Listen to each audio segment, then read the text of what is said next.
Hey everybody, I am just finishing up all of your first drafts, your shitty first drafts for your legal paper. I just finished those. I just finished putting grades in for the last 2 weeks. So my grading is all up to date and your grades are all up to date as well. What I wanted to talk to you about here, well, as we begin our next week together, I wanted to talk to you about how to approach your second draft. Your second draft is due this week, and here's what I really want you to focus on. Most people are still really mired, which is completely, by the way, normal and understandable, but I want to move you out of this focus on the texts. We've been focusing on the text with all of your synthesis papers, your Stop 2, even this paper that is in front of you here, which is my legal justice paper, which you've already read. It was part of your mentor text for looking at that discussion board. This is the second example. It's my paper, and this is in MLA order here. So I thought that I would show you the MLA order format and show you exactly what a paper that is formatted correctly in MLA format would look like. And I also wanted to talk to you about some of the characteristics of my paper, which will be different than yours because this is defining just one type of justice. And that seems to be where a lot of you are mired. You're mired into the types of justice because we've been talking about them a lot, and you want to just hang on to those types of justice. That is not how your justice paper is supposed to be, or is required to be, I should say, organized. Your paper is required to be organized in a synthesized way, where you're synthesizing all 6 types of justice into your own definition. So we are generalizing justice to the broadest terms. I shouldn't see you referencing the types of justice at all in your draft. So you shouldn't be saying, in procedural justice, blah, blah, blah, blah, blah. The only time you ever use the types of justice is if you are quoting from the expository texts. Because if you're quoting from the expository texts, they are specifically for different types of justices. So like if you're quoting from the procedural justice expository text and they use the phrase procedural justice, that's fine because you're quoting from them. But you are not bringing that into your paper as part of your ideas. So I have some notes, and I know that this is just sort of hanging out in front of you. I'll get back to this paper in a minute, but I really want to hit home that your ideas, your definition from your head, not from any text at all, from your head, needs to happen first.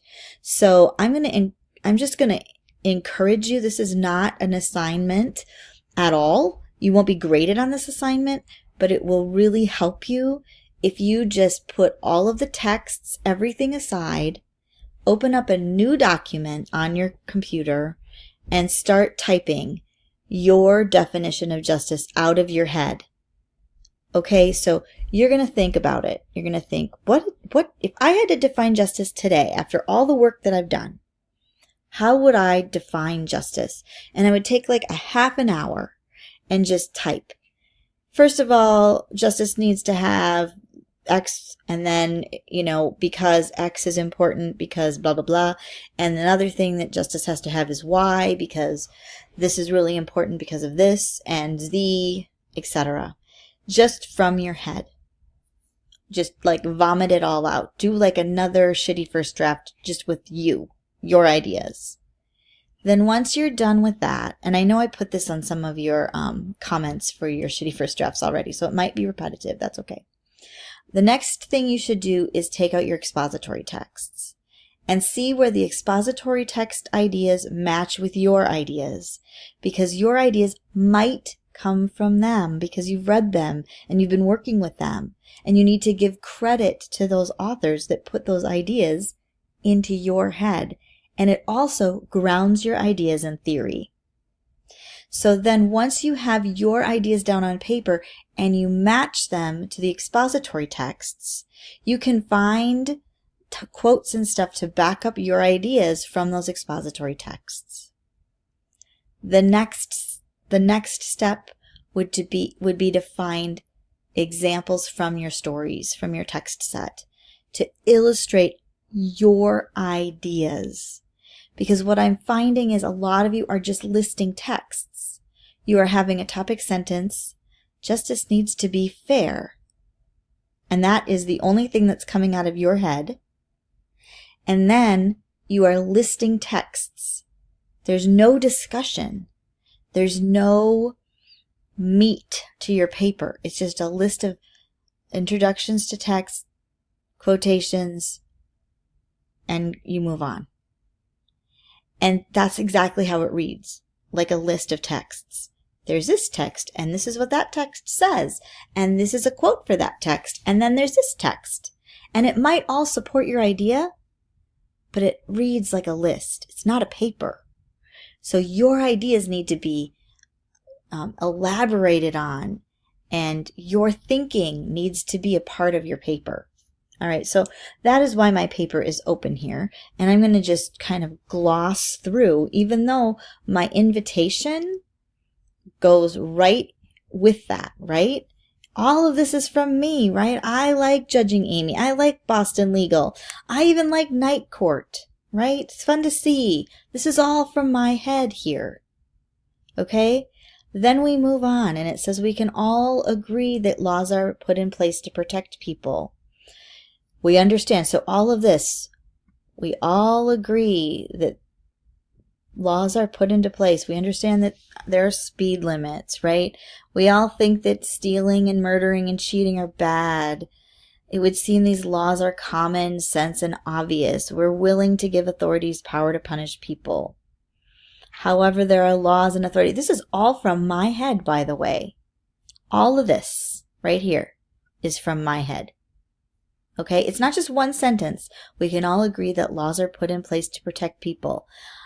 I have all this thinking before I start talking about Arachne and Athena, right? Arachne and Athena is supporting my ideas that there are laws in place to protect people that I've already embellished on in my own words from my own head, right? So then the next part is all about introducing the text, summarizing the text, right? And then I make my point, right? This would be right here. This would be equivalent of a law in ancient Greece. Athena decided that blah, blah, blah, right? So I'm already, this part right here, my idea. This would be equivalent of a law in ancient Greece. Then I keep going because I need to make sure that the text is, the example is clear, right?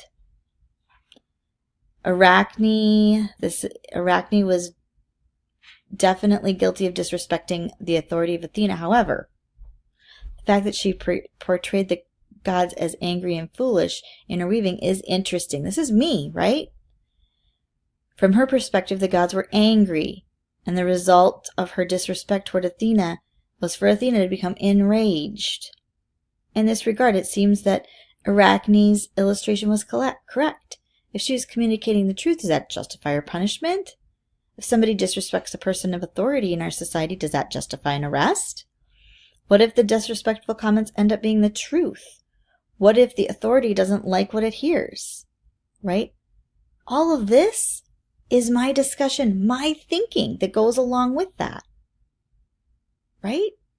That's what's missing from your papers.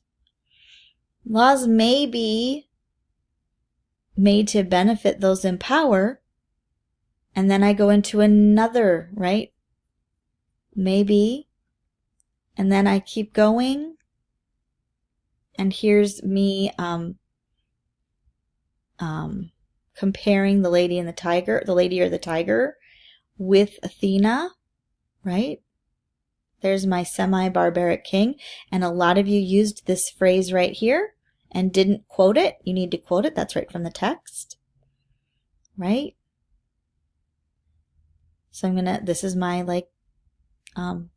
summary, and it brings it on. And here, on one hand, it is reminiscent of our own legal system in its ideal form. Both systems are concerned with making sure the guilt or innocence of the suspect is correct. That's from my head. On the other hand, and then I keep moving on to this with this example, but I'm making my point, even though I'm using the text as an example. Right?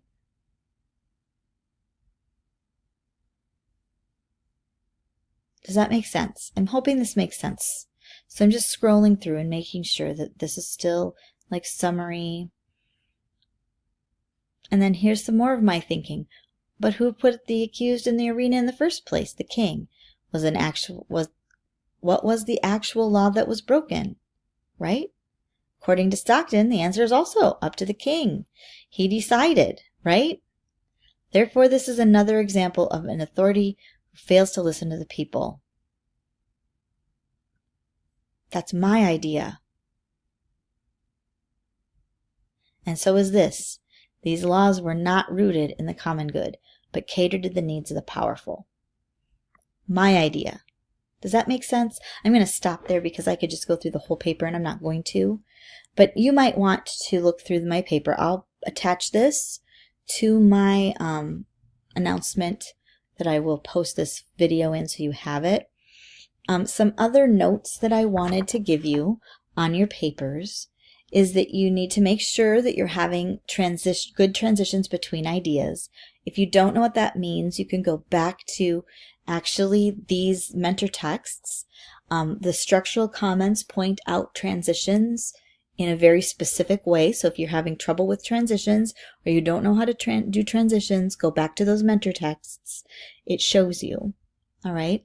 And synthesize ideas from multiple texts. Make sure that the points that you're making are being synthesized with multiple texts. So you're not just organizing your paper by types of justice. That's not how you're organizing your paper. So make sure that you're using multiple texts to make your points.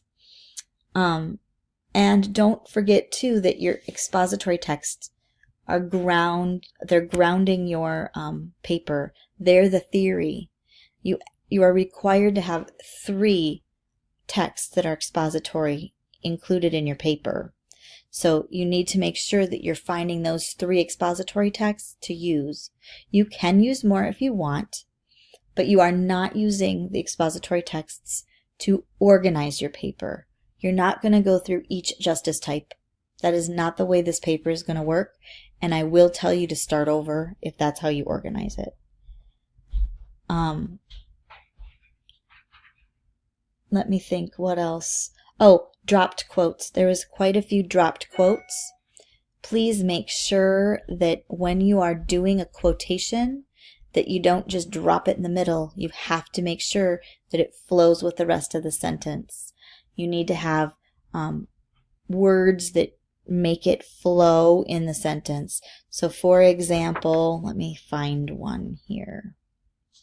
According to Stockton, the answer is also up to the king, right? That was like who gets to decide who gets put into the arena in the first place.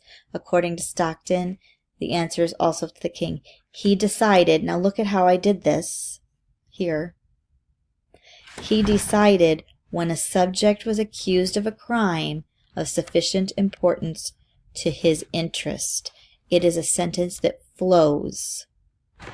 That's what you still have to do, right? Laws were written on a whim of the king when he and himself agreed upon them. I have the word them here. I have the sentence starting. And then the quote is threaded in there and it makes sense. That's what you need to do too. You can't just drop a quote. It has to make sense with the paragraph, with the sentences around him. It needs to flow. If you need help with that, I will help you with that. So just, you can ask.